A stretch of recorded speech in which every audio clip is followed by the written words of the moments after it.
Welcome to a little tea time. Y'all ready? Welcome to a little tea time. Oh yeah. Welcome to a little tea time. Who listen? Welcome to a little tea time. All right. Welcome to a little. Welcome to a little. Welcome to a little. Welcome to a little. Welcome to a little tea time. Welcome to a little tea time.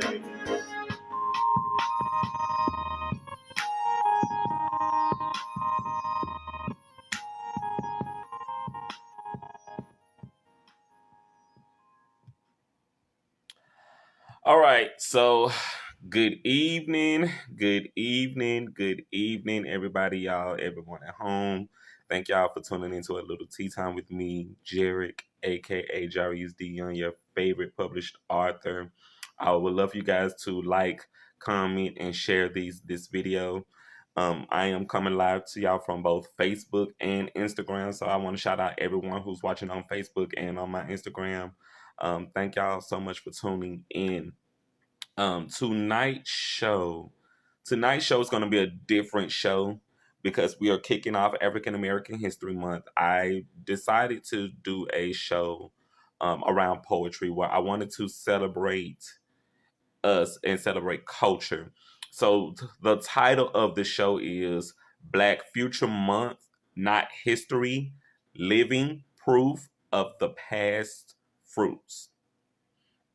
And I wanted to do this show tonight where I could celebrate African American culture through words. And I wanted to include other poets around the world who are going to be watching the show tonight. If they are interested in coming in and sharing some of their poetry with us, they will have an opportunity to come in and share some of their poetry.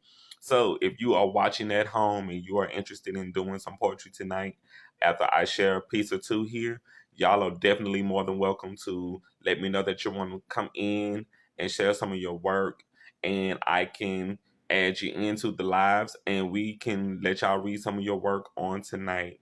I will not be doing any tea tonight because I'm keeping the show centered around the poetry edition tonight. So tomorrow there will be a nice helping of tea, so y'all definitely want to stay tuned for tomorrow's show. So with that being said, I'm gonna get to my first piece. And this first piece is called To Hell with Hate. Dear hate, how dare you? What gives you the right to come and sit among a world so great? There are real lives, living people that you choose to destroy. This is no game, and life is no toy.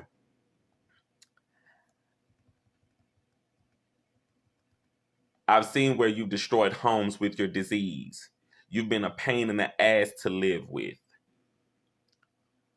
I've heard about you. Some people say you're evil. Others would describe you as a pill, never becoming better, but making me ill. I've studied your history in my school books, felt your very sad touch, and yet there's still no cure for you. Hey, where did you come from? Under a rock? Were you born into the world like me with no reason to be? Can you tell me your story, the history and the origin of hate? Who are your parents? Dad, pain? Mom, fear? Did they birth you? Burn you with all they had to offer? As you grew up, you became very misunderstood, bitter, and never got the help you so needed. You'll sit, you'll never know why your heart yearns for love. While you sit there in a blizzard, frozen cold, ice hollowed home, feeling ice cold burn your tired ass as I sit here writing this letter to you. I'll never live with you in my heart ever again, cutting myself and my life short to satisfy you. You're a lifelong journey to cover the world. Instead, I went and had love injected into my brain, heart, and my veins. I plan to celebrate love every day with a smile and never turn the other cheek when it comes to you, hate. You'll never win the fight against me, for I know a God who will cut you at all your sources. I will stand and walk in love as I have all the while. Now, with my heart free and clear, you could tell your mom fear and your dad pain to get the fuck out of here, hit the road, and disappear, never to look back, but to hear, I am free. That first piece was really deep. I was in college when I wrote that particular piece, just seeing how things were going in the world during that particular time. I wrote this piece maybe 12 years ago. And it was me just sending a message and writing a letter to hate as if hate were a person. And it was really deep for me to express this piece to giving a concept of real life, making that concept into a human form, and to explore that concept of what if hate were a person? What would hate look like? Who would hate's parents be? And what would be the concept of how I would write that piece? So it was one of my favorite pieces, and got a couple of more pieces to go. Definitely want to just trying to hit this tea real quick.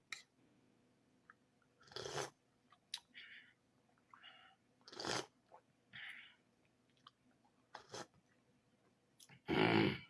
Mm. Let me send a shout out real quick to Bigelow Perfect Peach for my tea tonight. Got a shout out to Bigelow Perfect Peach, y'all. This tea is so delicious. So on to the next piece.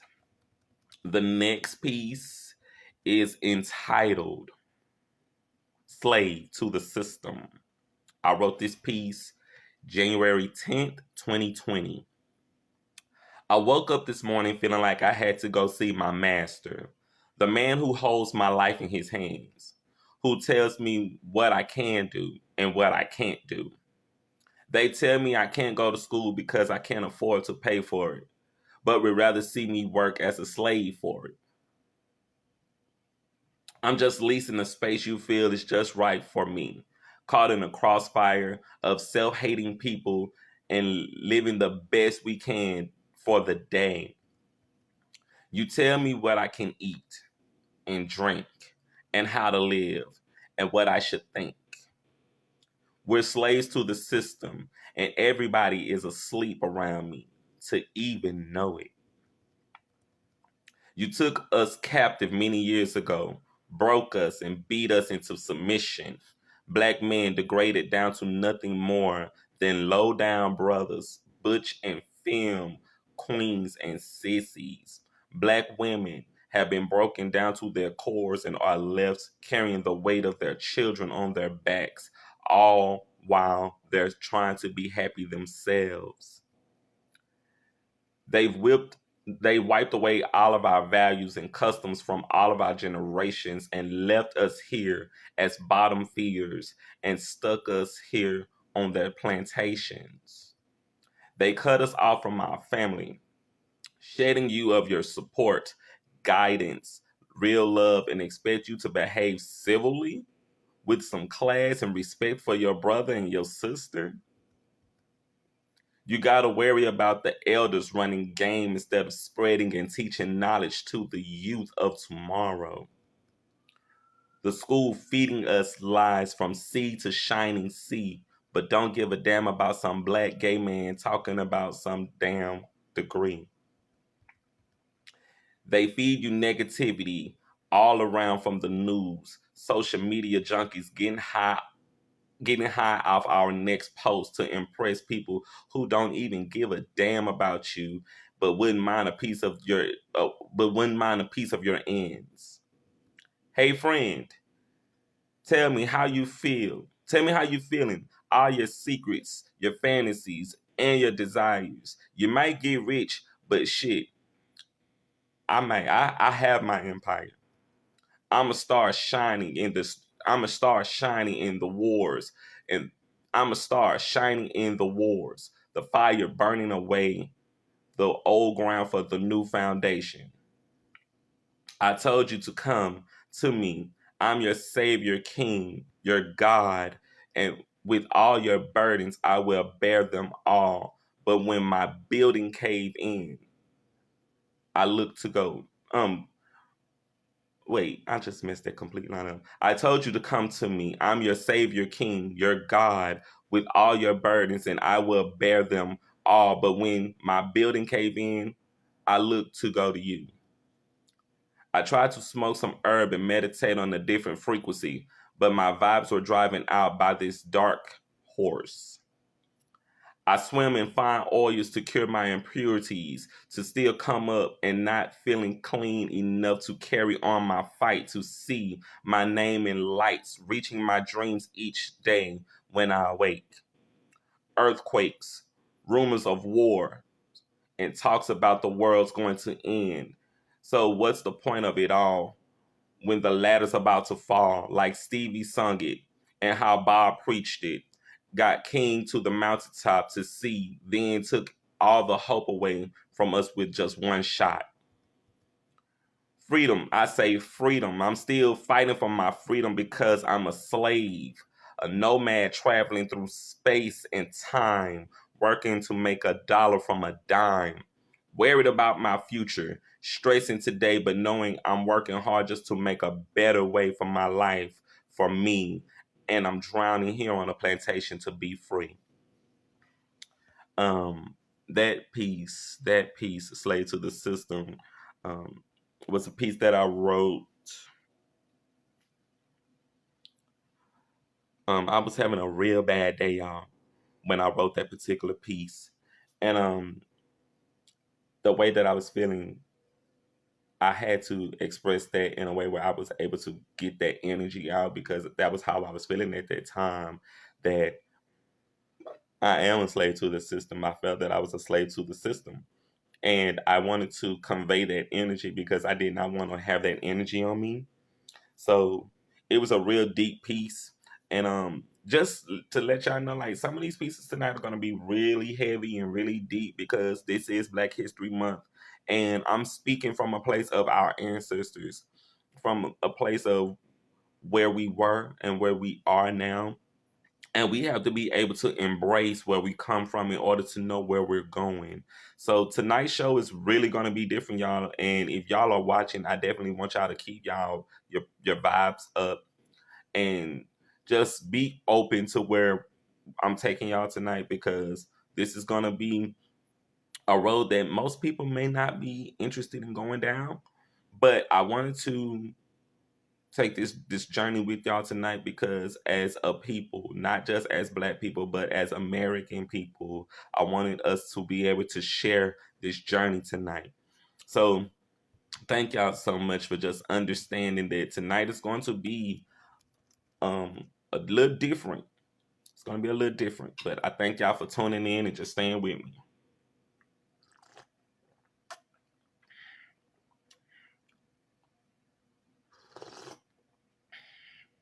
Now, the next piece that I'm about to do, it is an inspirational piece. And I wrote this piece when I was in transition in different phases of my life at that particular time. And it is a piece that is an inspirational piece. So I hope y'all like it. It's called In a Season. It looks like things are beginning to crash all around me lately, and the lights have been turned out. I'm praying for hope in a world surrounded by doubt.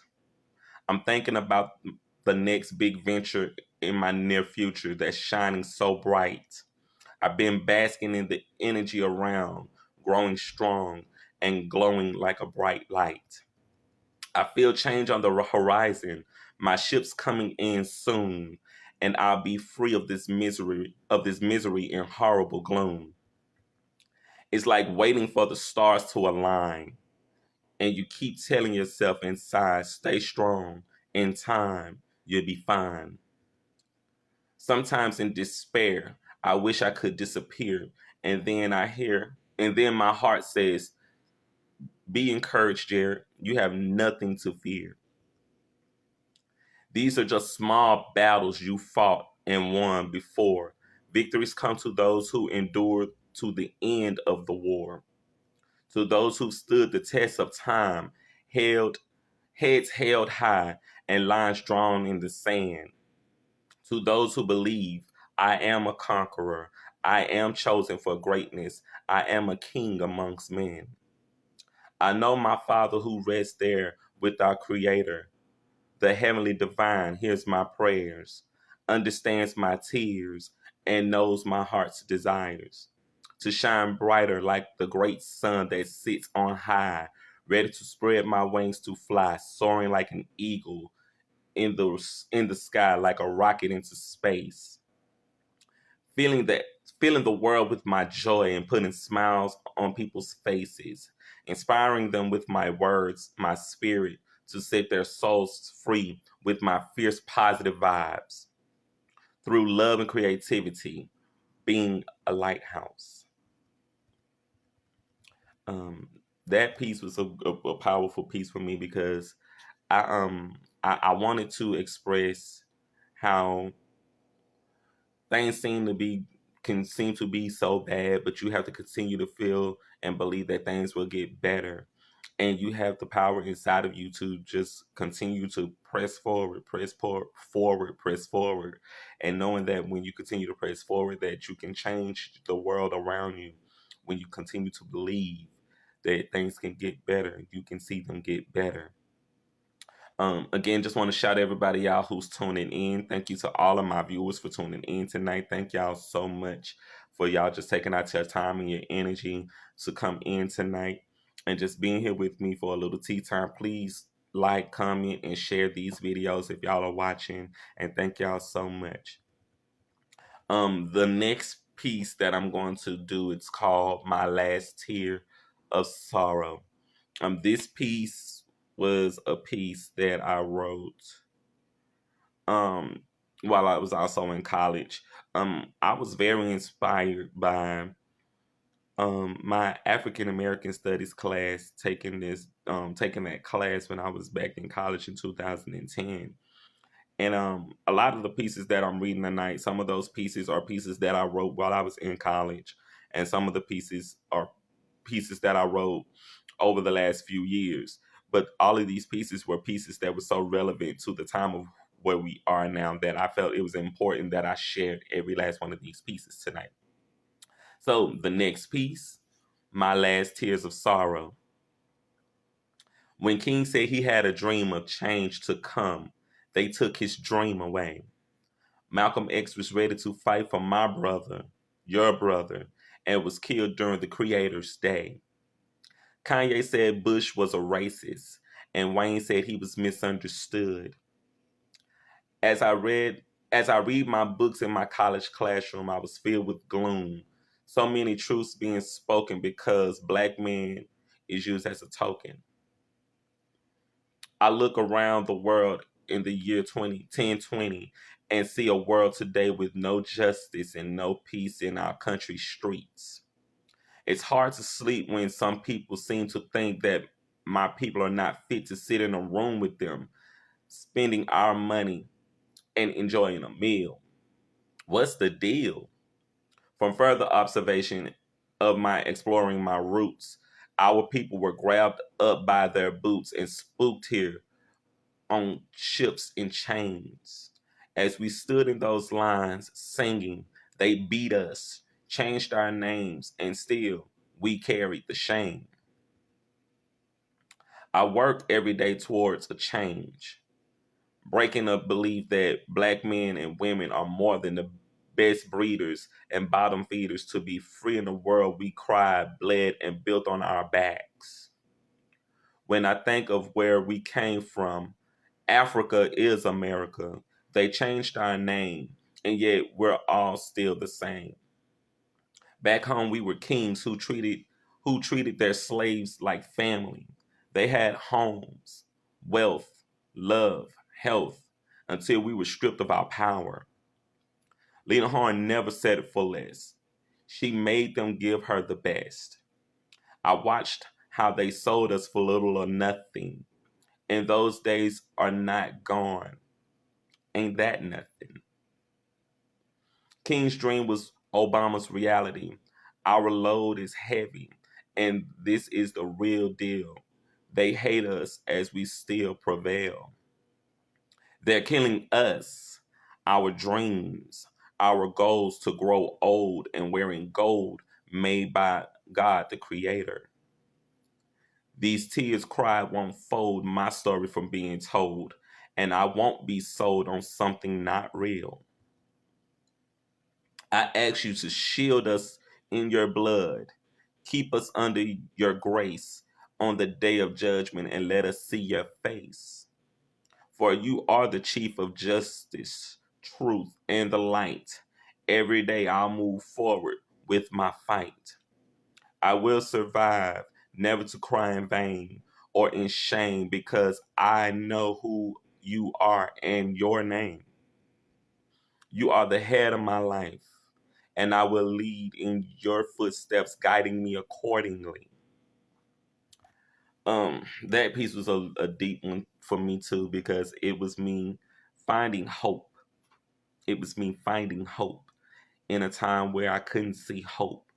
And it was really deep for me to talk about that one.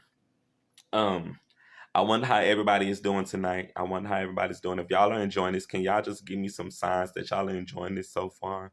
I know that people are just tuning in, but if y'all are enjoying this, please let me know how y'all are feeling out there. Let me know if y'all are enjoying this.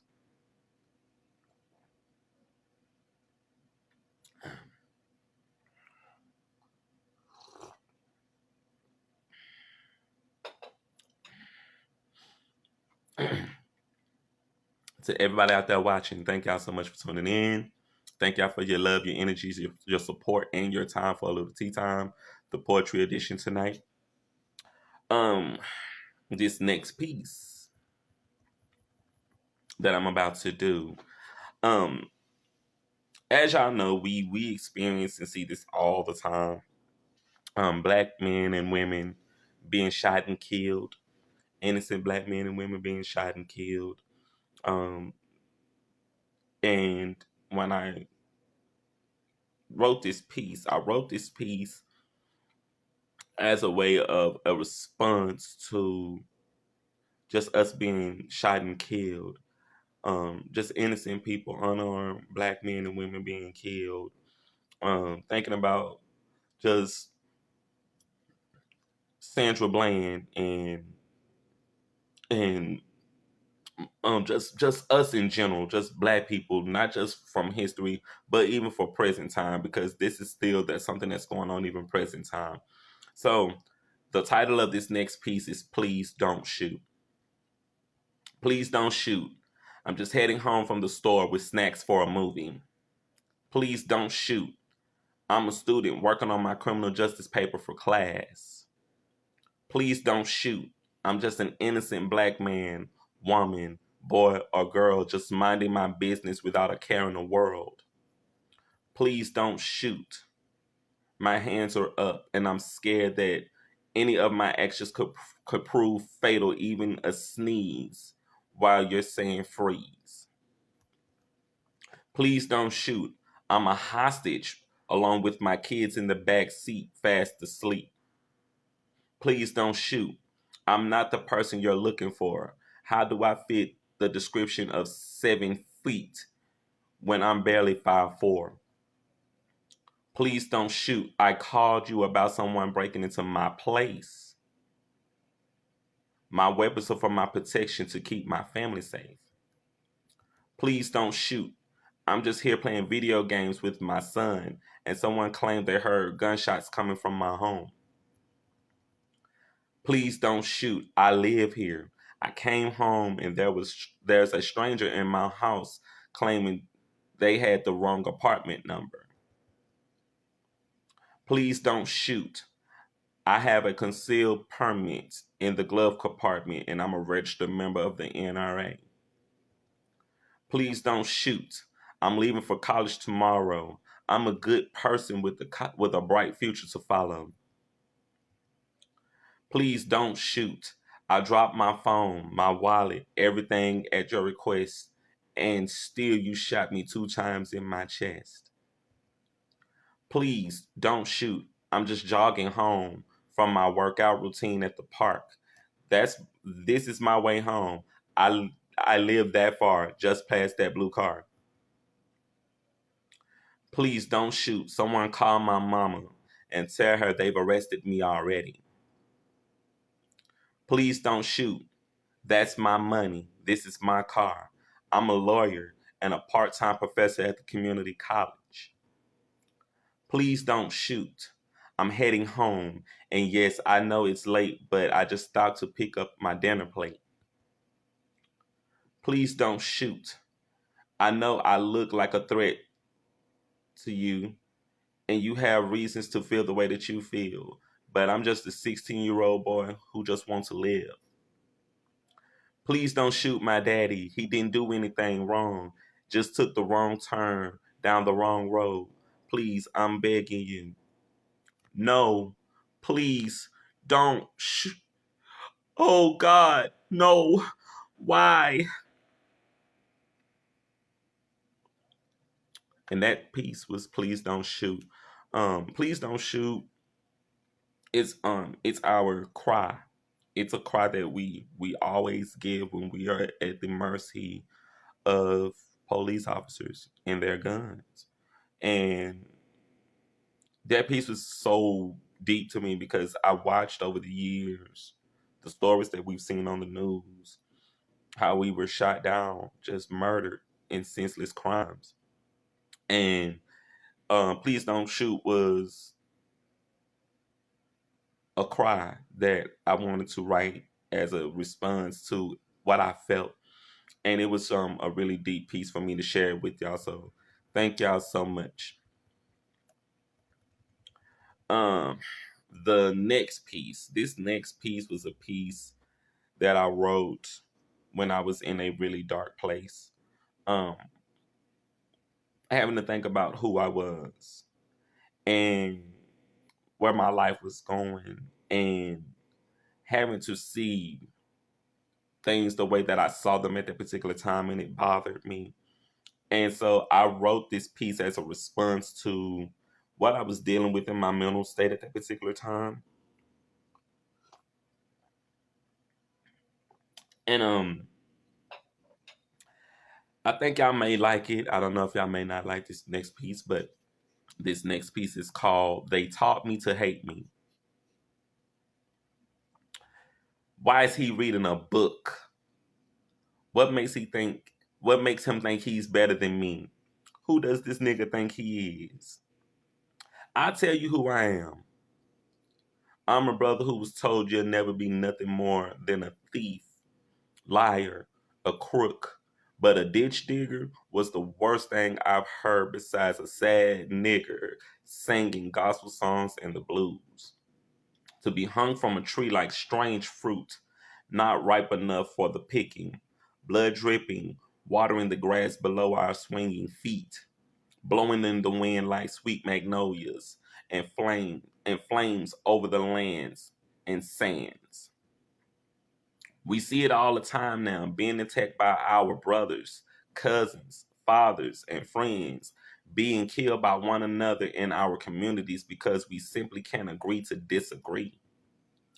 I've seen us in our streets beating each other down with our words, walking all over each other's thoughts, spilling our guts on the sidewalk like animals for their evening meal. My spirit weeps for those people because they taught me to hate me when they don't even know me, but want to use me for all that I am because they truly want to be me. What's the deal? Why did you teach me to hate me when we gave you the world that we built? And yes, and you left us with the shame and the guilt that he's better than me or she's better than her because we're still the same pedigree, no matter the shade of black that you are. We shine bright in the night like the stars, which is why we kill each other under the shade with chains, chances, and wishes of getting away, leaving our bodies twisted in the dirt, left on the ground like a plant. Who told you it was okay to hate me the way you choose? The way you choose to when we're not enemies. But I pray each day to please God, keep the hate and the negativity away.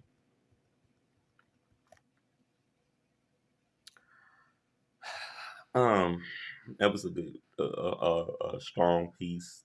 Um, and it was just a way of me encouraging people through that when I wanted to encourage people that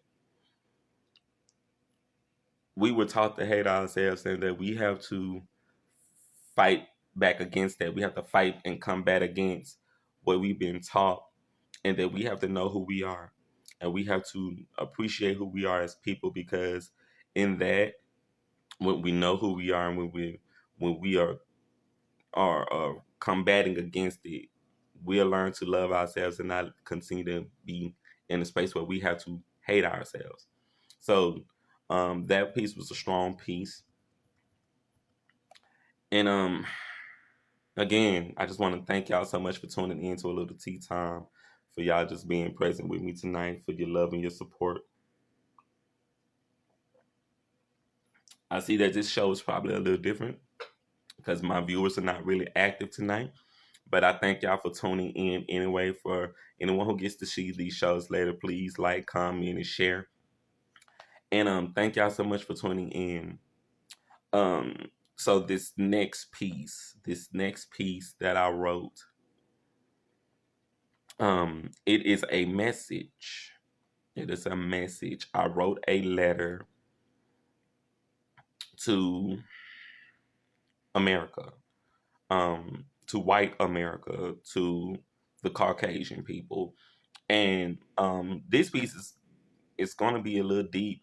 And before I even start this piece, y'all, let me just express this really quick. I do not hate or do not dislike white people. I am simply expressing a piece that I wrote as a way of having a conversation with a race of people who do not come from where I come from. So I am not here to beat down or hurt or hate anyone. I'm just simply expressing a view that I was feeling at that particular time. And please do not take these words to heart. It's just a thing of I want to have a open a have an open communication and with someone who's not from a world that I come from. So this next piece is called "Dear White People." January 10th, 2020. Dear white people, I want to go ahead and start with my message. I like y'all white people. I do. But there comes a time in your life when you have to be real with your feelings. What is the problem? What is your problem with black people? Given our prior history we share, you should already know. You should already know who we are and where we come from. But it doesn't seem like you understand the struggle of a black man in America. I'm a young man going through a lot of changes in my life, and I don't see no sign of relief from the grief that I carry on a daily, knowing I'm a slave held captive in your chains of educational debt, systematic deprivation, and a lack of support for the advancement of the brother man, the color man, the black man. You have this picture perfect version of us being drug dealers, nothing but bums when I'm working my hardest to be a shining example of the excellence to my people in my community, to inspire them, yeah, to inspire unity that you could care less about because it doesn't matter what we're going through as black men in America. I see you out in the streets and you think because you're white that things are supposed to go your way. And it's your privilege to receive things that you need and not have to work. No, that's not how this works in the world. A man has to earn his keep, and shall a man soweth, a man will reap. take a moment and think if the roles were in reverse and your people were placed here in our conditions, struggling and fighting for their lives at the hands of their oppressors, who want nothing more to see them in the gutter, all because of your skin color. Your legacies are coming unloose at its very seams by the world. You you broadcast war and destruction to keep us under your control by any means, throwing lives away for sport, all in the name of God, guilt, and greed, which are the seeds you sowed, and one day you shall reap. I challenge you, white people, to take a moment and put yourselves in someone else and put yourself in someone else who is black fighting against an unequal and unjust court system for crimes they don't commit and do time as a member of the chain gang working for pennies a day for 30 years with no DNA convictions, but you did match that description. The world as we know it was built on the backs of black men and women, burning on our passion that we provide to the culture over the seas of time. We continue to thrive on hopes of a better tomorrow and the golden roads of heaven that you promised us, living in hell daily by the wool you've covered over our eyes with. I recognize your games and your conversation is scripted on my brain, which revealed your haunting thoughts of quick rejections, believing you're not worthy of receiving the knowledge we offer here at our college, all while you're lining your pockets with my profits. My time is coming, I declare it. My time is near and I'm pushing towards my goals, and my focus is finally beginning to come in clear. My light I refuse to let die, but shine even brighter. Thank you, white people, for lighting a flame that's a roaring fire to succeed and be the best. Never wanting for anything less and settling for what you say I'm worthy of having because I'm a king amongst men still standing.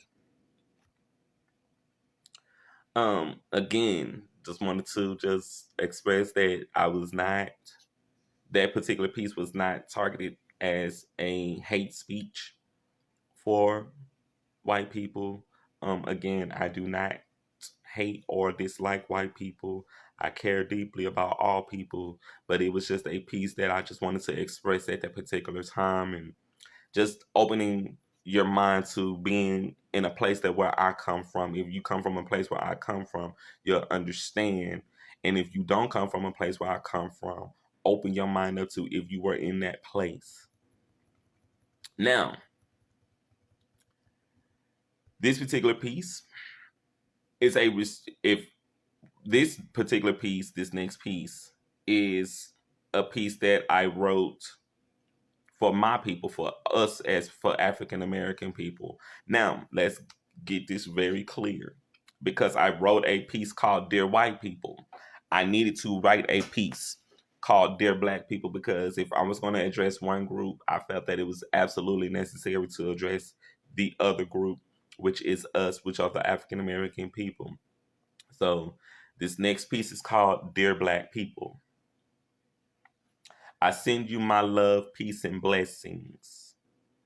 I walked this world for a short time and lived to see how far we've come and how far we have to go. I felt the hurt of my friends losing loved ones at the hands of policemen and politicians who failed to see our beauty lies deeper than the color of our skin. Our sin was not being born with the color of the infinite universe and the intellect of the great kings and queens of the motherland. We've lost our way back in the days when King dreamed and exes tripped to the holy Mecca. We've lost our sense of who we were and who we are, our community, love, and unity, trading it for damnation, displaced from our family trees and legacies. I weep for my brothers and sisters lost in the sweeping of bullets that was meant for someone else. The bystanders are the victims of a misunderstanding. I witnessed firsthand friends lost to more gun violence than the common cold.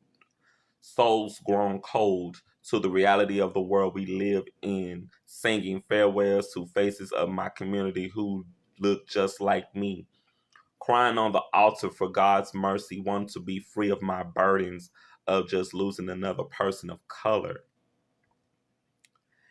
This piece is from my cousin, my brother, my friend, our mothers who are living in the ghettos and the projects, calling their children Cesar, Jesus, Duchess, and Princess.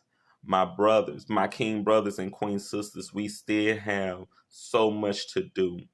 Educate your children and the people of your community. Remind them of how we made it over even in the face of adversity. Shedding tears and light in the times of shedding tears and light in the time of trials and tribulations on the road of redemption and revelation. Wearing our heart on our sleeves and our pride on our chests. Making well thought moves playing chess, not checkers. Let's love our brother man when he's doing well to make his mother and his father proud. Celebrate our sister girl who got those degrees with grace, courage, and style. Hate should be washed away from our streets, our minds, and our eyes, destroying our image for peace and independence. I stand with the last of a dying breed, fighting the evils of this nation in the classroom and on the microphone, and I stand on both sides of the fence, dressed in my Sunday's best. Our soldiers in the streets, ready to die for someone like us until we are free, and free indeed. Um, that piece was a piece that I just wanted to just send to my people, just to send us energy and send us love, because I felt that it was going to be a response of if I had to address, like I said, the piece before this one was dear white people, so I felt the need that I needed to address black people as well. So, thank y'all for still staying with me. For everybody who's tuning in, thank y'all so much for just tuning in. Thank y'all for y'all love, your energy, and your support tonight.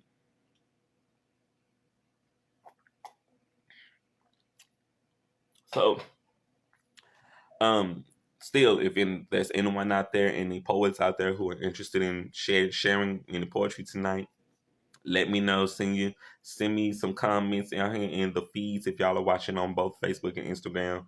Please send a comment in the feeds and let me know that you're willing to share some pieces tonight. And I will work to get y'all added onto the live and y'all can share your pieces. Now, this next piece that I'm about to do um was a piece that I was inspired by while I was in college. Um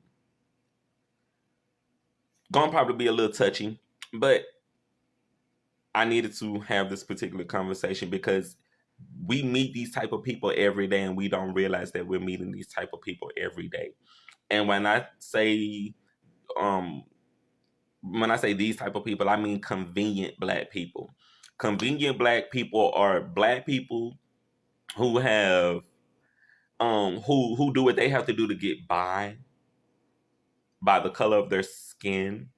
They're black, but they're not black. They live white lives being black people, and they use it as an advantage.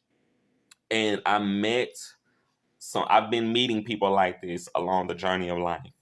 And I was inspired by just a particular situation that happened while I was in school. And I decided to write this particular piece. So I hope y'all like convenient black people.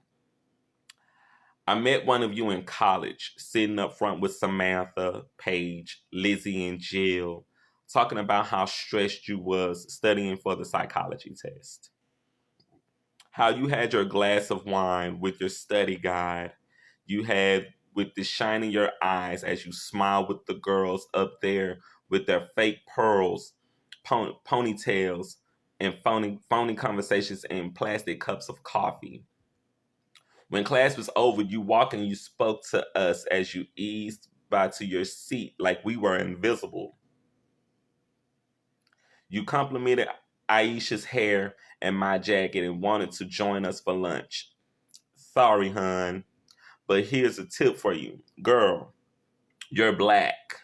No matter how much you put on that act that you gave us, and that's whack. I've seen you in the streets using your skin tone as a gift of sorts when someone who looks like me is viewed differently. Your fair skin complex upsets me when our hues say we're from the same race, but not the same place or space. You've played to your shade like spades when I'm jaded with the discrimination because I'm brown, black or brown, and not a paper bag's hand. I can't turn off my looks or play the fence when my back's against the wall.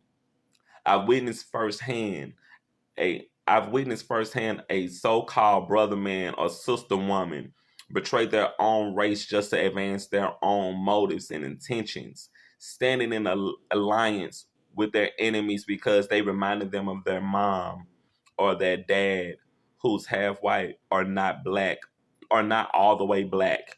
And that smacks me in the face to see that this within a human race of us, of blacks. Do you understand the system has vexed you to think you're better than me because of the shade of your skin? When your ancestors were raped by their slavers to wipe out our people, forcing our bloodlines of the times to think it's fine to ride it out because you're tan? Now, with the utmost respect, you are fine with me. Do you proudly, king brother, queen sister, but don't pull me away from the brother man to satisfy you and your colored ego tendency. Um, Again, with this particular piece, I had to address a situation that I was in. Now, I'm gonna be upfront about this particular situation because it kind of is in the piece. One of my classmates and myself, we experienced this firsthand, where we were classmates with a particular female, and she would come in class and she would not speak to us. She would walk right past us as if we were invisible. And this particular day, when class was over, she approached us and she spoke to us, and we were like, "Wait, like you just strolled in here right past us, and you just act like we weren't here, and now you're complimenting us for who we are and what we have, and it was bullshit." And like I said in a particular piece, she wanted to go and have lunch with us, and me being who I was, I couldn't take it, and I turned it down. I turned her down because I didn't want to have that fake company. And I want to say a day or two later, back in school, she came to me, and I told her, I said, you know what, I don't deal with people who are plastic and transparent.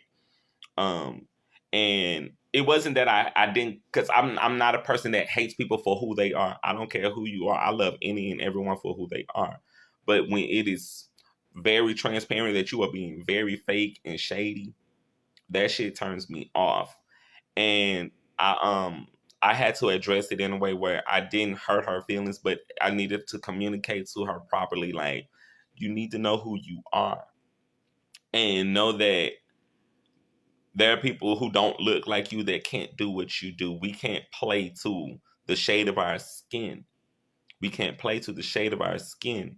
And you have to understand that because you have that shade of your skin, that you have a certain privilege that darker skin Black people and brown people do not have, that gives you a slight advantage, but it doesn't give you a full advantage. And also knowing that just because you are light skinned does not mean that you will not get the same treatment that dark skinned and brown skinned people do get. Um, it just kind of makes you appear a little bit cleaner. And I've met just people along the journey in life where I was completely turned down by these people because they weren't real. In my eyes, they weren't real. They portrayed themselves to be the person that they needed to be to get by.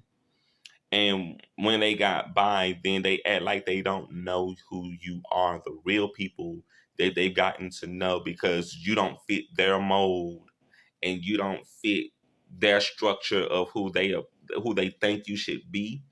So people like that, y'all, you have to be very careful of people like that. And it was something that I learned over the course of life, that even me, because I'm so open and I'm so trusting and I'm so caring to people, that I can't be so open and trusting and so caring to even people who feel like because they're light skinned that they can play to, well, no, I'm not all the way black, I'm biracial, and they can use that to their advantage. So being in a situation like that, I learned really quick and really fast how to adapt and how to think. And even now, we even see that with people who are not just light skinned. We see that with people who are black, like real black people who would betray their own people for their own advancement to make themselves look good, and they would betray their own race, their own families, their own friends, their own culture, just to advance into the world that does not give a damn about your skin color, about your heritage, about where you come from. I'm seeing a comment from one of my viewers. Tough subject, but a 300-year-old conversation that we still need to have to this day. And you are so right, ML. You are so right. Um, that was the reason why I wrote that piece, because it was something that it was so deep that I was in a college situation and I was experiencing this maybe more than one time. I've met multiple people who played to it, and I'm not saying that that's not a bad thing. I'm saying if that's you and that's your lifestyle, I'm comfortable with that. But the person that I am, I'm a real person, and I come from a place where I can't be something that I'm not. I have to be exactly who I am. I have to be exactly who I am all day, every day, because of where I come from and my and the shade of my skin. I'm going to get passed up on situations. I'm not going to meet the qualifications that someone else may meet because they're going to have a different shade of skin that I'm going to have. And I decided to embrace me even more because I'm not only just a black man, I'm a gay black man, and I have to stand firm in both of these labels that I wear in this life. So I have to embrace both parts. I have to be both of these parts day in and day out. Even when I walk out my door, I have to still represent not only the African American community, but I also represent the gay community, because these are of the world that I come from. It's the world that I come from. It's the world that I grew in and know. And it represents who I am.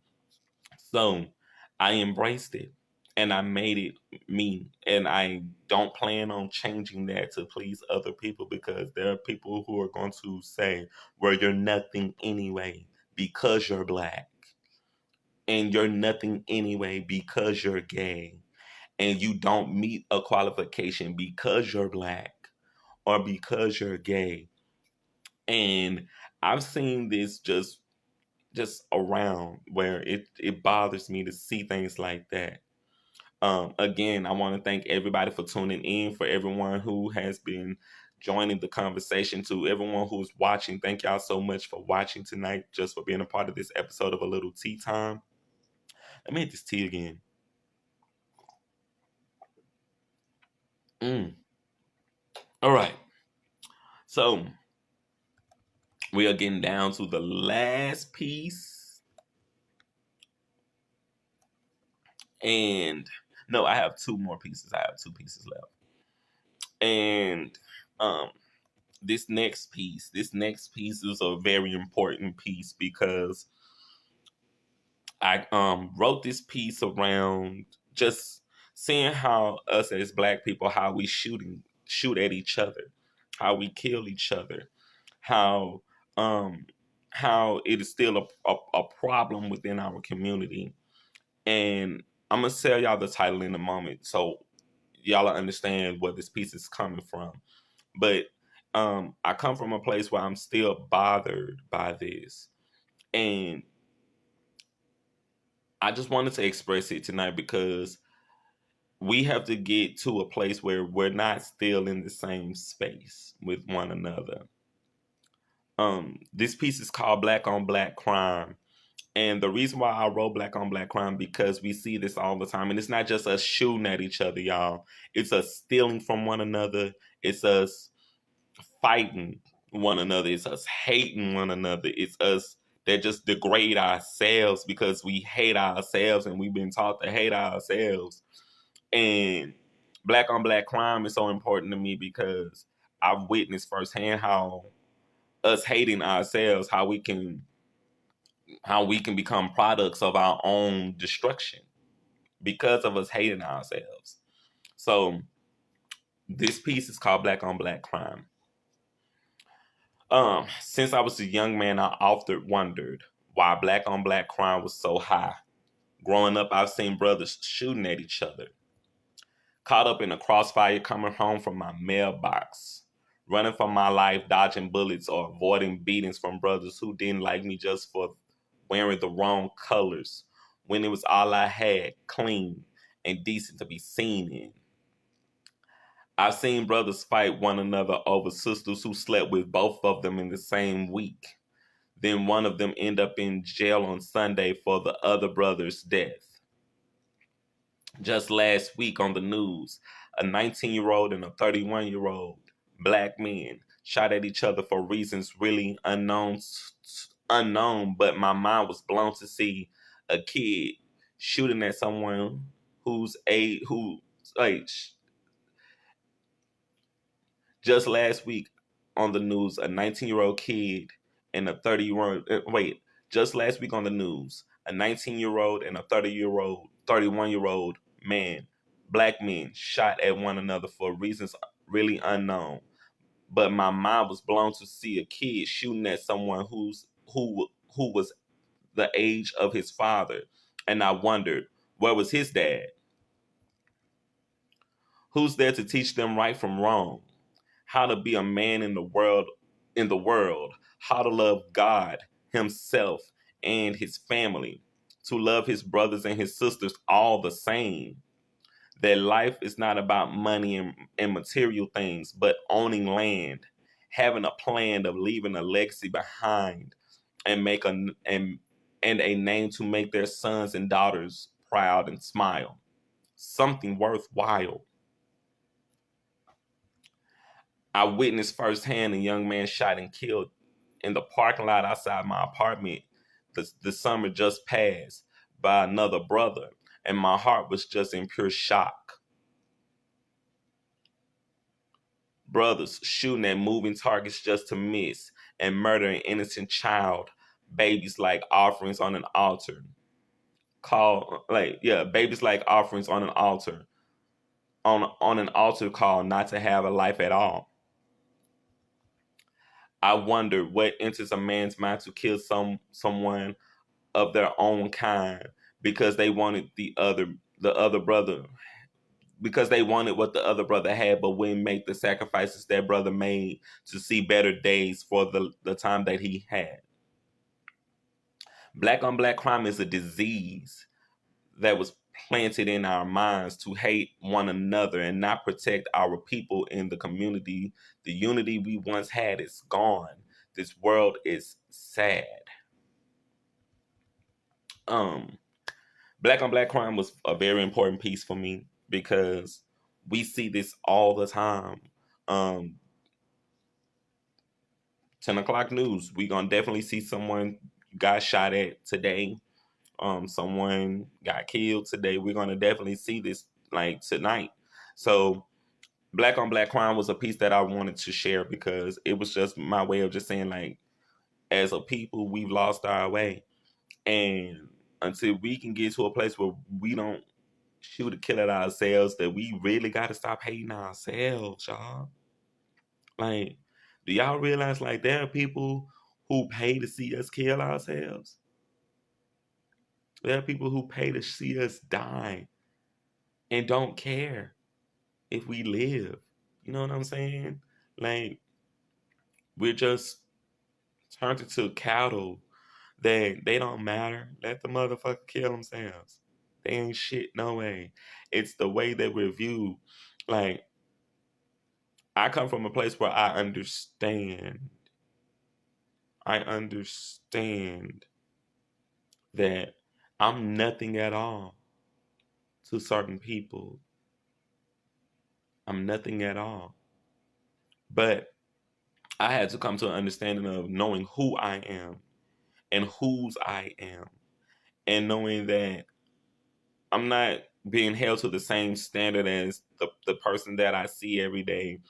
And I don't want to hold myself to the same standard. I'm trying to be a better person from the person that I used to be, because we already have these stigmas attached to us as people that we're already nothing anyway. Um, Even for me, I'll speak for me. I'll speak for me, and this is gonna be some real shit. Like, for me, I'm a gay dude.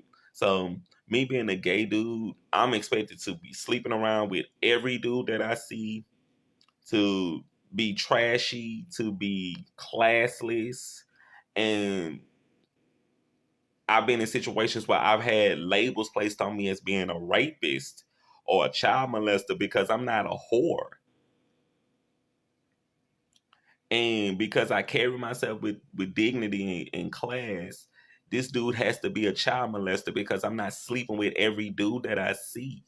You know what I'm saying? Like, this is the shit that I go through as a person in the world that we live in, because I'm the title and the labels that we have. When we have these certain titles and labels, the expectations that are out there are what's being planted, and it's what people really expect us to be. And like, on some real shit, like, y'all may not want to hear this, but like, I masturbate more than a little bit because I choose not to sleep around. Like I know people are monitoring my porn intake because I masturbate a whole fucking lot, because I understand that I can't. I'm not going to put myself in a space that I'm going to be attaching spirits to me. And I don't want to be in that space where I consistently attach a spirit to me, because when you lay down with a person, you are attaching what's on them to you. And the person that I am, I absolutely refuse to just sleep with any and everybody. It's not something that I want to do, it's something that I choose not to do.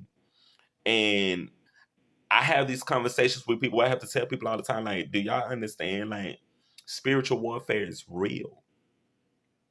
Spiritual warfare is very real, and we have to be very careful of what you do and who you attract into your life, because there are people who are going to be attracted to you for some reason. People who have healing spirits, you're going to attract a lot of broken fucking people to you. Broken people, they attract healing spirits to them. Rich people attract broke people to them. Broke people attract rich people to them. Like, opposites attract all day, every day. So whatever energy that you carry on the inside of you, there's going to be a counter energy that's going to counteract it all day, every day. That's why someone like me, like I just said, me being a person who I'm a gay man who don't sleep around, and I carry myself with dignity and I carry myself with class, I get called a child molester and a rapist because I'm not sleeping around with every dude that I see.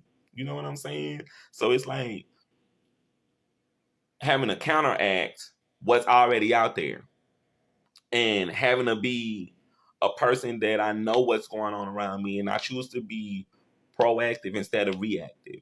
And I would rather be the person that I have to be now than be a person that people expect me to be. So to the people who are out there monitoring my porn, I'm sorry that y'all have to see that, but it is what it is. I'm not a whore and I ain't sleeping around with everybody. So my porn is gonna continue to grow. But I'm not sorry because I know what time it is. I attracted that energy to me, and it's not happening, sweetheart. So y'all can keep that nasty negative shit because I don't want it. Let me read the comment. I got another comment from my viewer. Powerful work, a generation incarcerated for petty reasons, another generation seeded with anger and self-hate. Now a generation of lost boys who are trying to relate to in-home fathers. We must stop living the stereotypes and just be real. Speak, brother. I like that because we are in that space. Like now, we see a lot of kids growing up today, especially African American kids, and I'm gonna speak for us because it's African American History Month. We see that a lot where we come from homes where broken homes, really broken homes, where the mother and father they get along only to lay down. They only get along when they lay down. And when the day's going, they can't get along at all. Oh, if they do get along, it's for superficial and biased reasons, and there's nothing real and it's nothing genuine. And the way that we are now, like I saw a commercial today where they were promoting some jewelry, and there was an interracial couple, a white man and a black woman, and I was like, wow, that's weird. Like, where was the black woman? Where was the black man? And me being a person that is gay, I still feel like we still should see positive representations of black men and black women because I come from a home where I have a black mother and a black father. Granted, they weren't together, but I come from a black home where I have a black mother and I had a black father. So I still expect to see positive, more positive, and very positive presence of someone that looks like me, which is the gateway to this next piece that I'm about to get ready to start. So y'all, this is the final piece, and for everyone who's out watching, if y'all feel that y'all want to come in and you want to do a piece tonight, after this last piece I will be done with all of my pieces. And so I would like to invite y'all to come in if y'all would like to share some of your pieces. And if you would love to speak on the subject tonight, definitely feel free. Let me know and I'll get you on. And hey, we can go from there. So this final piece was a piece that I wrote, I want to say maybe about 2 years ago for an event that I was a part of during Juneteenth. And it was very important to me because I signed up to be a part of this event, not knowing what I was going to write or say, but I took the direction of, okay, how would you approach this event in a way where you can motivate and educate and entertain people all at one time? So when I wrote this piece from a perspective of where my life was, where I was headed at that particular time, and where my life is right now. So I want y'all to sit back, and this is the final piece. The final piece is education, the gateway to tomorrow. As a young black man growing up in the inner city, I looked around seeing people who looked like me struggling day to day and living by the means that society said we should. I'm the oldest of my siblings, watching my mother raise 8 kids with no father to lead or show me the way. I was influenced watching I was influenced watching TV shows like The Cosby's and A Different World, and my mind was blown to see what a positive black family looked like, and I was inspired. Black parents, both mother and father, educated and teaching their children that education was the key to a better future. And I made a decision to go out to college and seek my purpose. Going on to be the first member of my mother's children to get a college education with the odds stacked against me with a learning disability, showing my family that with faith, determined to make something of myself. I got my associate's degree in psychology and currently working on my bachelor's in general studies, concentrating in psychology and criminal justice at a PWI to create a better way for my future children and encouraging my family to not settle for the crumbs, but to creating your own table. I want to encourage the youth to strive for greatness, push the boundaries wherever they are, inspire and motivate others who are on your journey, and never give up on yourself and your dreams of a better tomorrow for yourself, your family, and your community. Oh, that particular piece was very important to me because I wanted to encourage someone tonight. I want to encourage someone tonight that whoever gets to see these shows later, that know that you are more than what your circumstances are.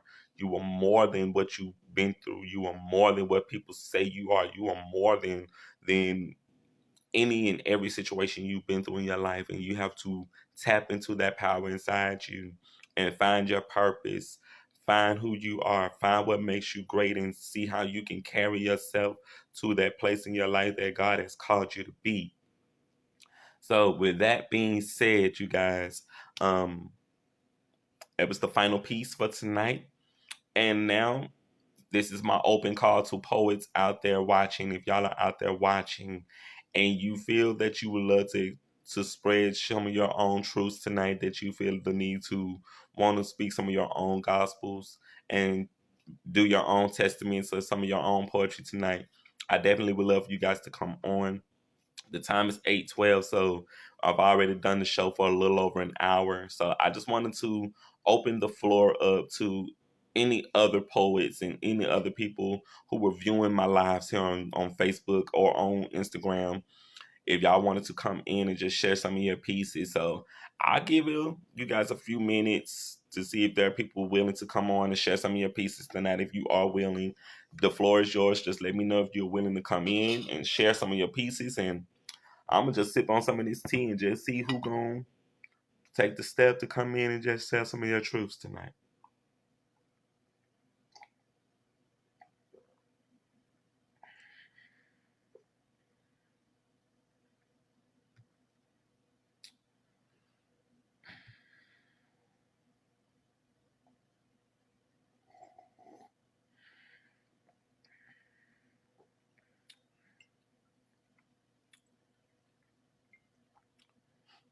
2 minute warning.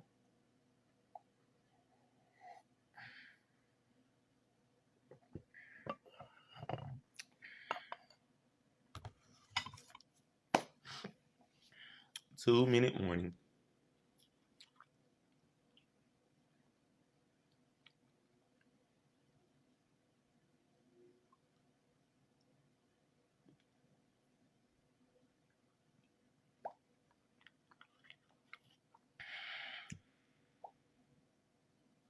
1 minute warning.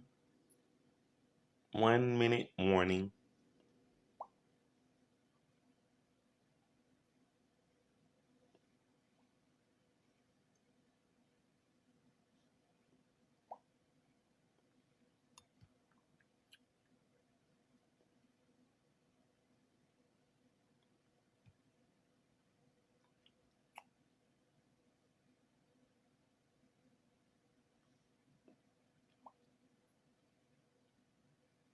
Any takers?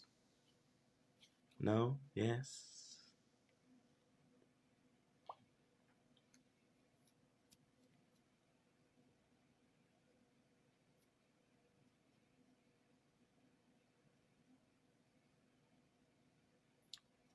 Let me check. Had to get the laundry. I see you. I see you. I see you.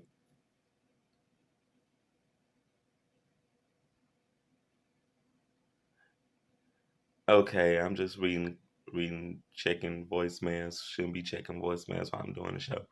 Not voicemails. I will chat with you. So you willing to say a piece? Are you willing to share a piece with us, ML? If you are, let me know. But I will bring you on if you're ready to come on.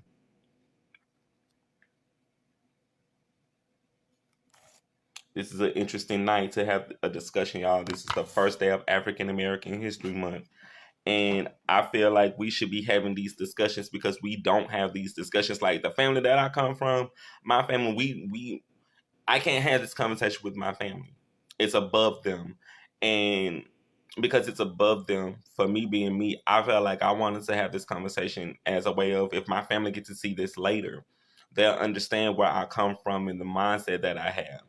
So I just wanted to have this conversation tonight because it was very inspiring for me to have this conversation tonight and really just speak on what we deal with as real people. You know what I'm saying? Like we have to be open to these conversations. And we have to be down to be real people when it's time to be real people and to speak on something that's real that's not always about um crap. You know what I'm saying? Like it has to be about something real.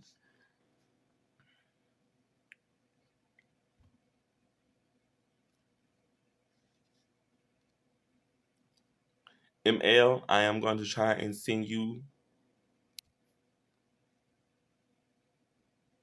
an invitation to come in.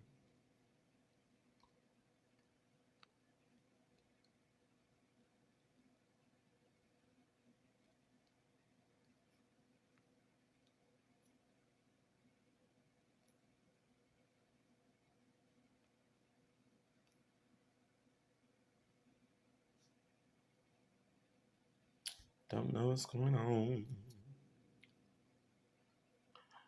Hey ML, are you watching on your laptop or your phone? I don't know. It seems like we have this problem every time. The phone is the best. Yes. But this was a deep show. I know that this wasn't a show that y'all were ready for tonight because usually the shows are upbeat and they're bubbly and they're fun. And yes, I will have those type of content coming in this week. But I wanted to have a real conversation tonight and speak on some real things that are very important to our community because we don't talk about stuff like this all the time. Okay, I see you said you're on your laptop. Um, I want to try and get you in, ML. I want to try and get you in. I want to have this conversation with you because what we're talking about is very deep tonight. It's real, and I love the fact that I can open this type of forum up tonight and have this type of discussion. So thank you to the power of social media for just giving me a place to come in and be myself and being honest and true in what I felt tonight and being able to speak what I was feeling for the perspective of a man who comes from this place. And I wanted to be in this spot tonight because it's important that we recognize who we are. Like we only have 1 month to celebrate who we are when we should celebrate us every single day. We should be proud of who we are as a people every single day. And I don't know the backlash that's gonna come from tonight's show, and I really am not concerned with the backlash that comes from tonight's show. I'm more concerned with the message. I'm more concerned with the message tonight. So the message tonight was me speaking from where we are and having to be in a place of transparency and of being able to show the insecurities that I see within my community. Because my entire community, there are people who may not want to say what I've said. There are people who may feel what I feel and may not have the courage to speak the words that I've spoken tonight. So I felt the need of wanting to be transparent for them. Hey ML, I'm trying to see if we can get you in, darling. I don't know.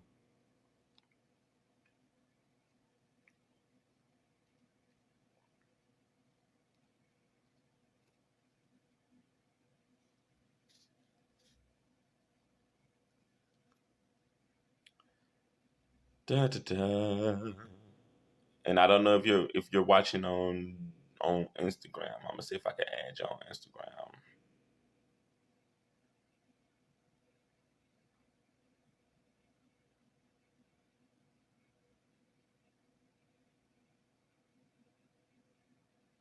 Yeah, you're not watching on Instagram. You're actually watching here on Facebook. So okay. Um. Well, while you're working trying to come on email, I'm gonna send a shout out to my viewers watching on Instagram. Shout out to the Real China Dog. Thank you for tuning in. Shout out to Emma Dumars for tuning in. Shout out to Zipporah Moore. Shout out to Felicia Wright. Shout out to Christopher Foster Sr. What's going on, Ken Folk? I see you. Shout out to Tiffany Pennywell. Shout out to Ron Smith. Shout out to Marley. Thank y'all for tuning in. Thank y'all for your support tonight. I see y'all. Thank you, Addie. I see you, baby. Thank y'all so much for tuning in. But tonight was a very important show because it was something that I wanted to do as a way of kicking off African American History Month. And I've accomplished that tonight. So I feel really good about this. And I knew this show was going to be deep. I knew it was going to be deep. So now that I've done the show, still waiting to see if I can get my guest on. I don't know if she's going to make it. I'm going to keep trying to get you on. I hope you're able to make it. I hope you're able to make it. I really hope you can stop by. I see you're over there. Let me see if I can get you on the screen. I'm gonna invite you in. All right.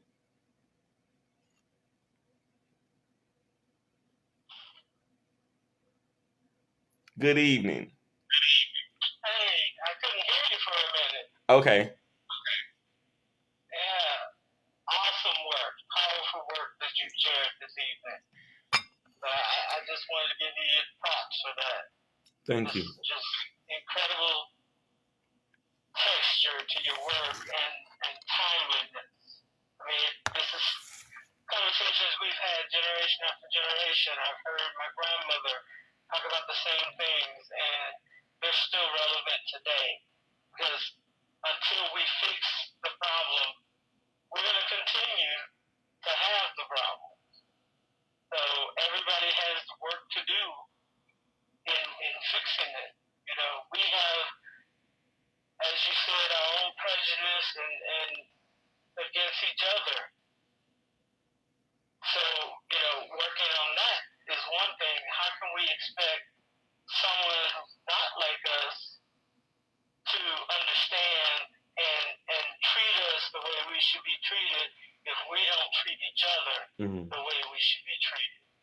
I just wanted to say that, though. Thank you. Thank you. I knew tonight was going to be a one of those shows. It was going to be a little touchy. Yeah. I knew it was going to be a little touchy, but it was also yeah. But I also wanted to do a show where I was inclusive of all people because I didn't want it just to be a conversation, my conversation. I wanted it to be our conversation because it's more than just us Black people that live in America. I was inviting all types of people to do this show. And I understand it could be uncomfortable for people. So I don't take it personal. And it was part of the reason why I didn't make promises because there were people who wanted to do this show that I was like, I'm not going to make you a promise because you may not feel comfortable doing this show once I start doing this show.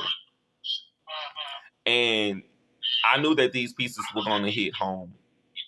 I wanted them to hit home because these are things that are so relevant and they're so real and so raw.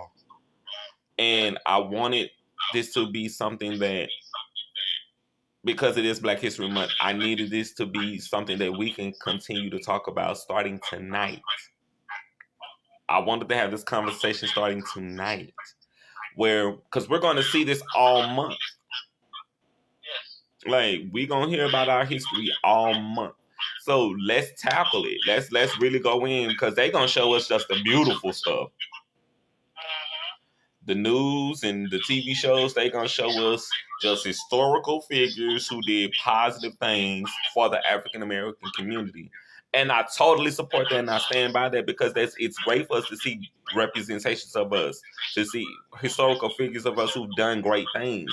But let's talk about what's going on. Right. Let's talk. The 100% of the person, the 365 of the person, the things, the struggles the people went through to get them to the point to be enlightened, to push for the civil rights. Yes. Things happened before they became great.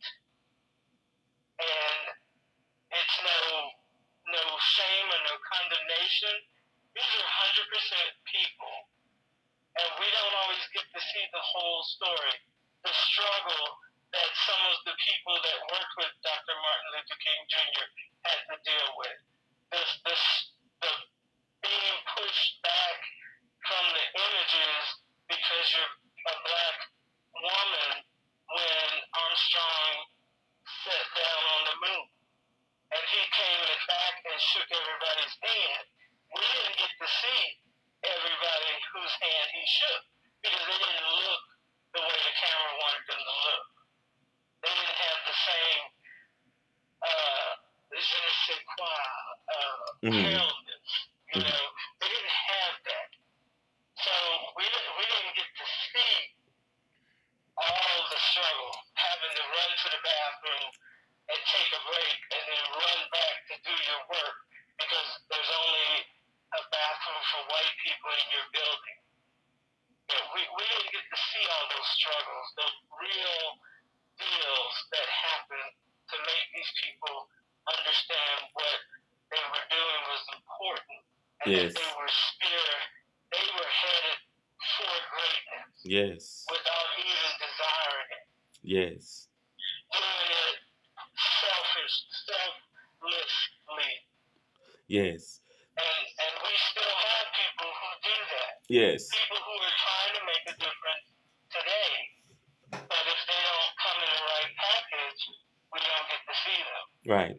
Little boys and little girls need to see African American, Asian American, Native American, people who are two-spirited, people who are part of the community working towards something positive, regardless of who they lay down with at night. That is not the important issues at hand. Yes. Our very survival, our very livelihood depends on having positive role models yes. who are 100% people.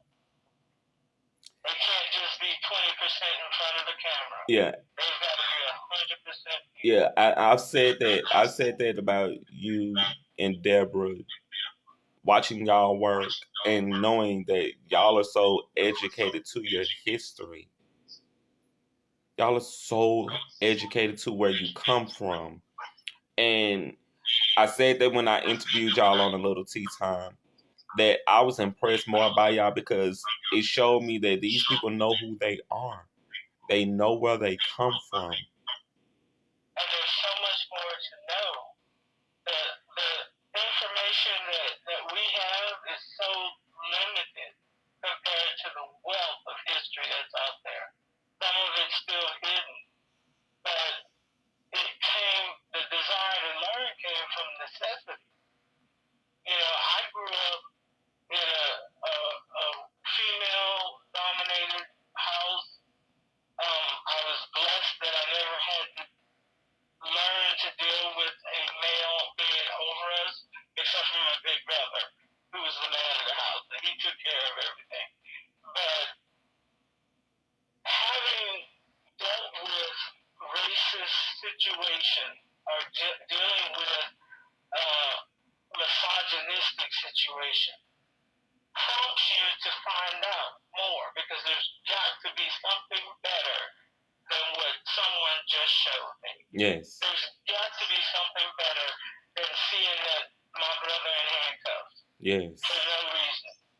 There's got to be something better than seeing my friend get, harassed by the police. Yes. There's got to be something better than being friends with a policeman and wondering how they're going to treat me if they see me out on the road. Yeah. To be friends with you outside of your uniform, but afraid of you in your uniform. And with good reason. Until I'm shown that the majority are good and caring, my mind is going to continue to see the possibility that that Russian roulette bullet might be the one that catches me on the side of the road. Right. We don't have the luxury of just hoping for someone good. No. And we don't have the luxury of ignoring what's happened throughout the centuries of our interaction. Yeah. We don't have the luxury of hearing more and more stories about black on black crime. We don't have the luxury for that. We have to be teaching kids every teachable moment. Every moment that you get to teach somebody something, take it. Take that moment because that person's going to teach you something too. Yes. I did have something I wanted to share. Please. I don't want to run over your time. No, you fine. You fine. It actually, you reminded me of part of it when you were reading your piece. It's called cold front, as in the weather, cold front. Mm-hmm. Outside, the temperature has changed. The air is crisp and cool to the touch. We both shiver. Your cheeks turn rosy. Mine are just cold. Your nose tip is red. Mine begins to hurt. This is not permafrost or frostbite. Not yet. This is the beginning of an argument. We refrain from talking a bitter, cold truce. Let the children play in peace. They run and throw snowballs in a fast version of Battleship. Frenzied looks of delirium on their faces. They emit sharp shrieks of pleasure. These pierce the fog in my brain. The promise of body heat pulls us closer, biceps and triceps and other tendrils nearly touching. Tension tightens, clenched jaws, teeth grind and chatter. Collars are pinched tighter, closed but they don't stay. Stubborn and determined to remain autonomous. The children tire of performing and run up with ragged, raspy breathing.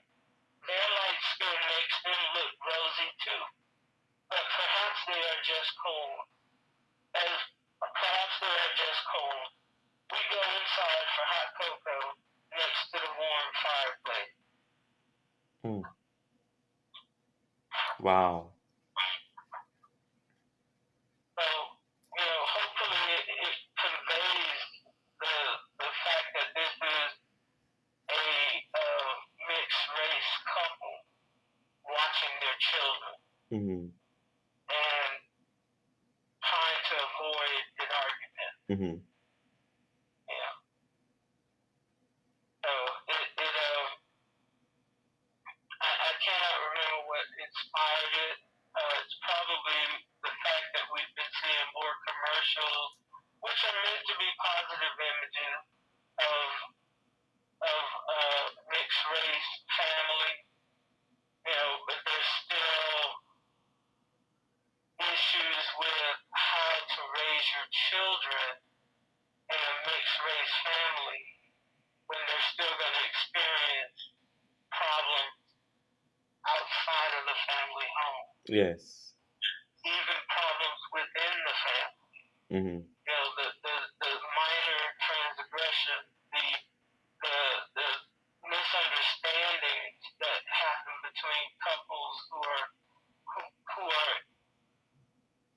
are reared in a different environment. Mm-hmm. If they don't have the conversations that they need to have, they can have trouble in their relationship. I just in the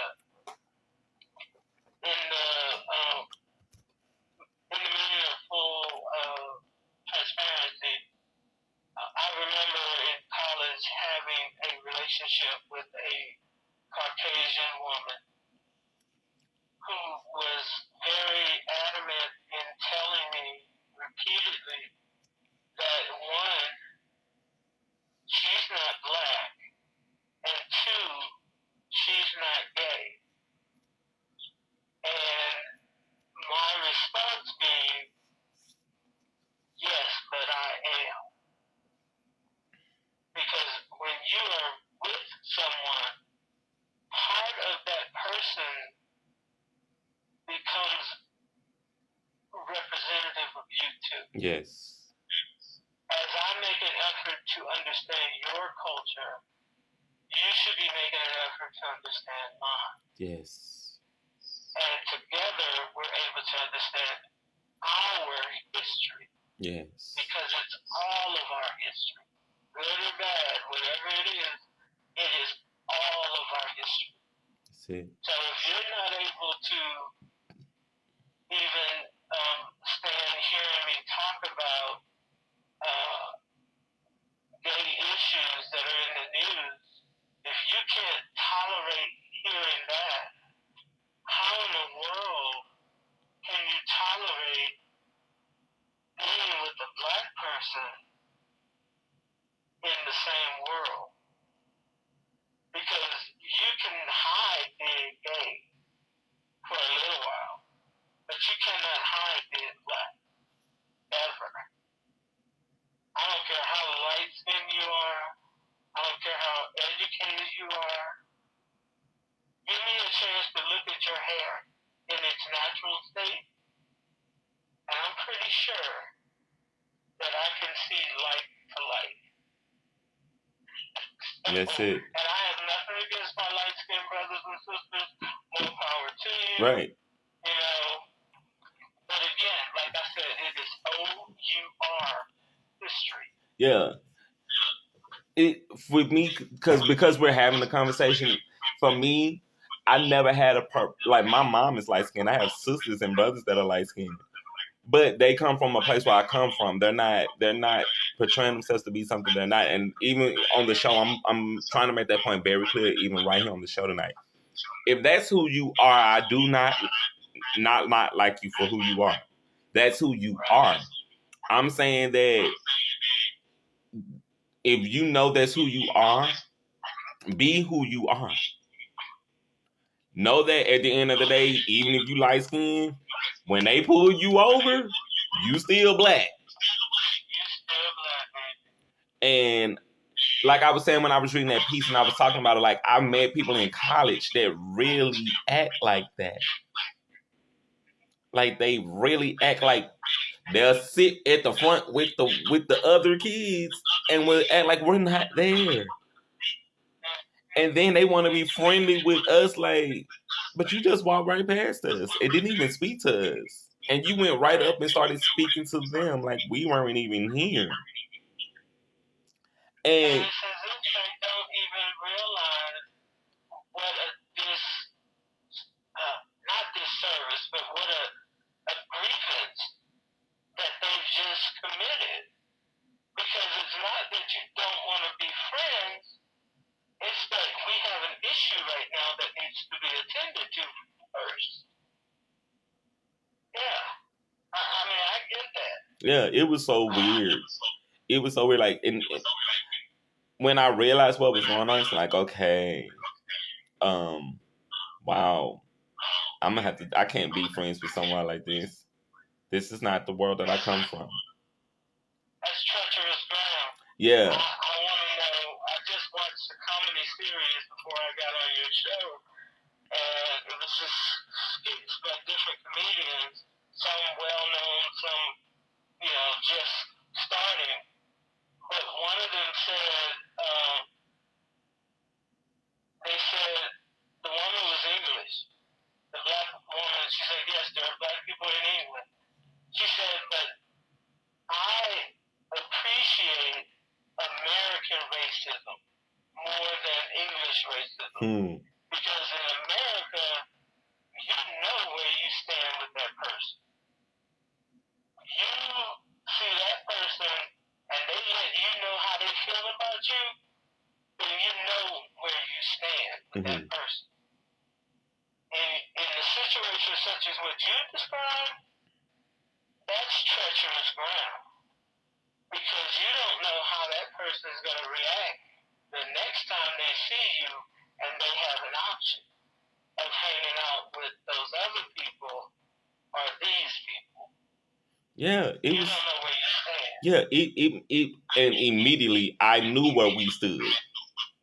Like immediately, and when she came back and she spoke to us, we just kind of looked at each other like, girl, she just walked right past us. She just walked right past us like she didn't even see us. And now a whole 45, 50-minute class that went by, and now you see us. Baby, I don't know you. I don't even know who this person is that walked up to me. So, no, I don't want to have lunch with you. I don't want to kick it with you. I don't want to hang out with you. But here's a tip. You're black. And no matter how many times you're going to sit up there with them tomorrow or the next day after that, you're going to still be black. And if it's a situation that happens and you're the black girl with them, you're going to be the black girl that's with them. Yeah. So, I had a really good friend in college who came, she came looking for me at my job because she was in class just a few minutes earlier and someone made a racist comment about her and her skin color. And it was as if for the first time she had never experienced direct racism before. And her mother is Jewish and her father is black. So she had, the curly hair and, light skin. And, I mean, I saw her and immediately said, oh, black person. But not that I cared one way or the other because I was friends with everybody. Yeah. I was a library lady, so I was friends with everybody. Right. But she was so hurt, like just distraught, because this guy, this white person in her class, said something racist about her. And it's like Nina Simone said, it's a shock. It is initially a shock when you experience racism for the first time. And I tried to comfort her, but at the same time, I was amazed that it took that long for her to experience it.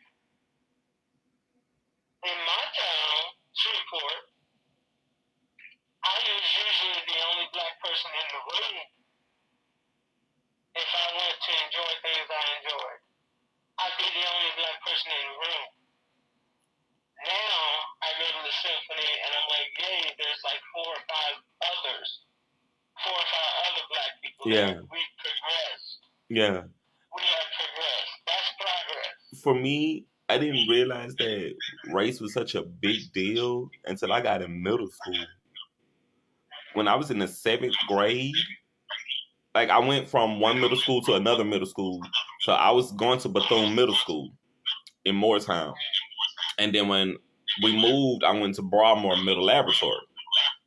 So I went from an all-black school to a school that had multiple races of people. And when I got there, it was like, okay, new playground, new people.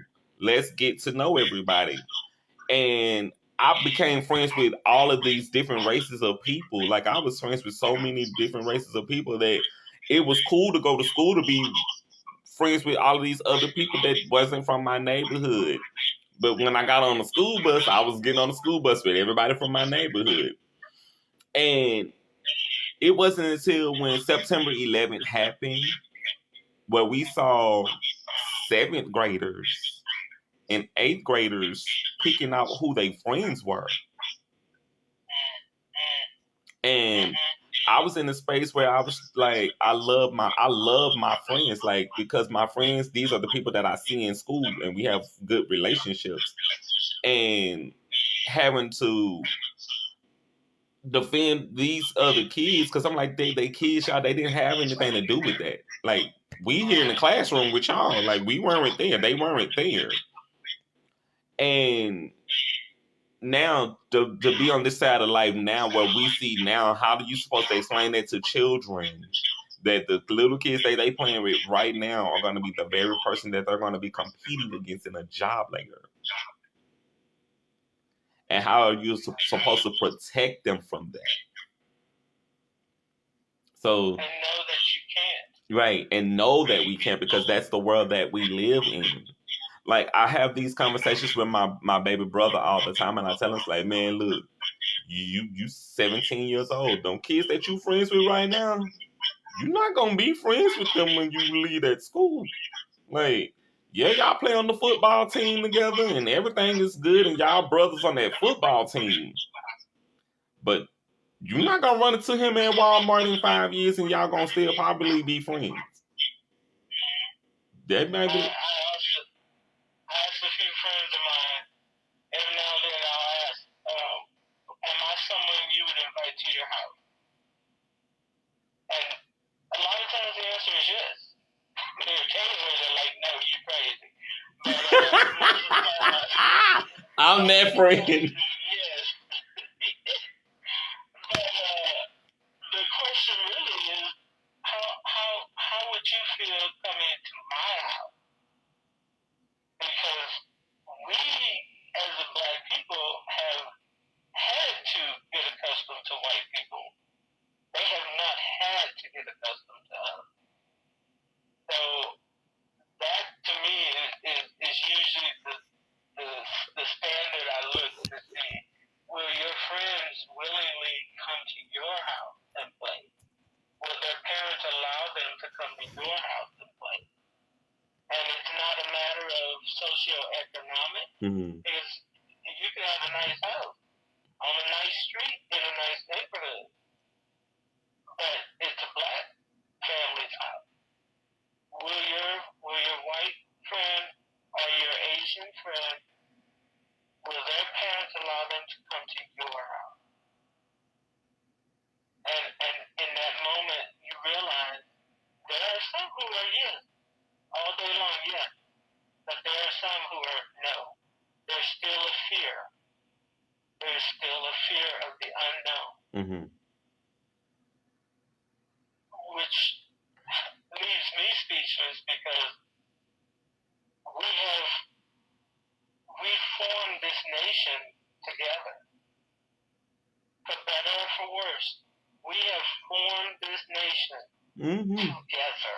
Yep, it's the marriage from hell, but we got to make it work. Yes, it is. It can work. It can work. Yes. But it's going to take some work. Oh, it's going to take some work to hold it together. Yes.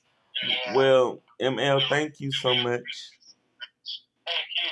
Thank you so much for taking out your time for coming in tonight and for sharing your piece.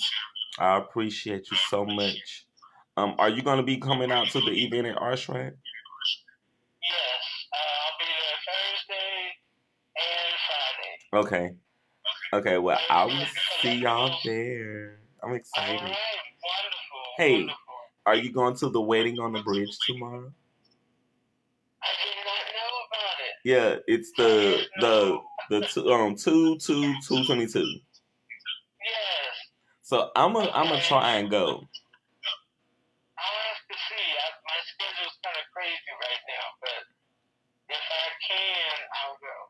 Yeah, I'm excited about that. I'll let you know. Yeah, I'm excited about that. That's like a once in a lifetime experience. Yeah, it is. So That's awesome. it's really cool. Okay.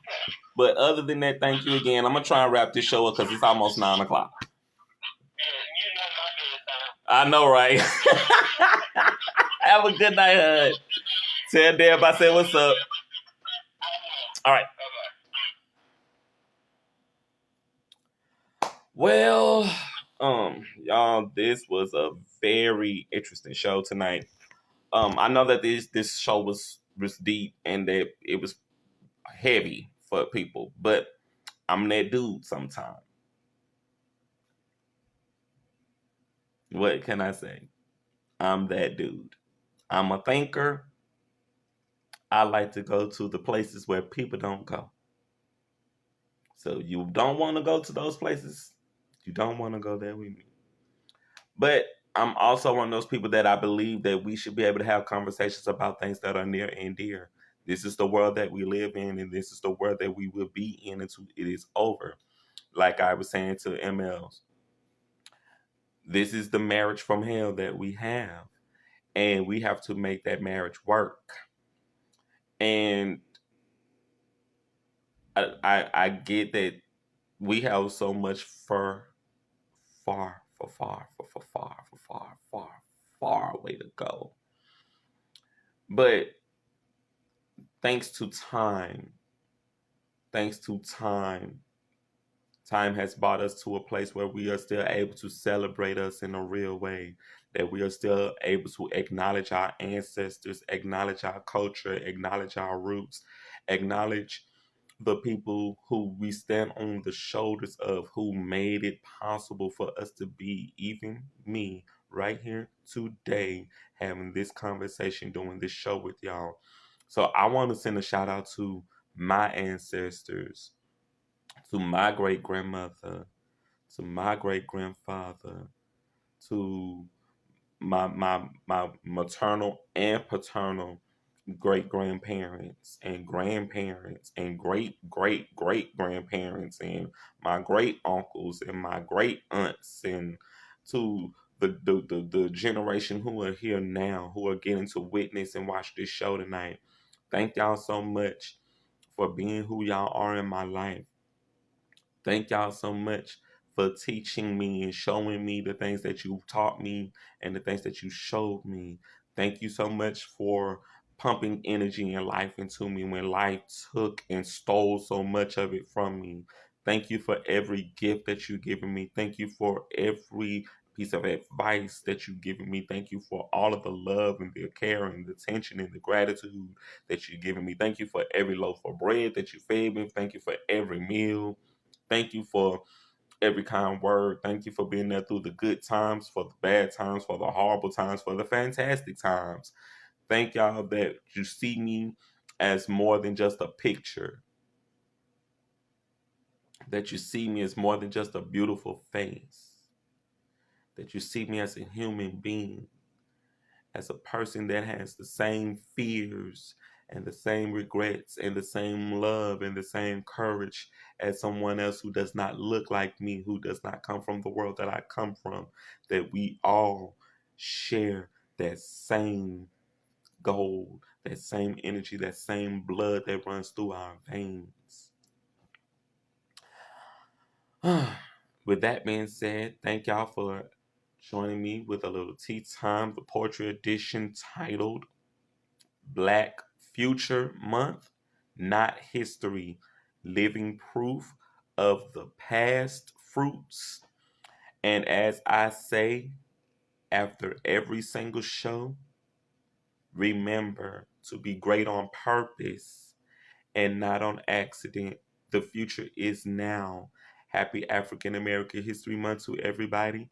Until tomorrow on a little tea time, I love you guys so much. No matter who you are, no matter where you're from, no matter what you do, I love you. Y'all have a great night. Be well, be cool, and be blessed. Welcome to a little tea time. Y'all ready? Welcome Welcome to a little tea time. Oh yeah. Welcome to a little tea time. Who listen? Welcome to a little tea time. All right. Welcome to a little. Welcome to a little. Welcome to a little. Welcome to a little. Welcome to a little tea time. Welcome to a little tea time.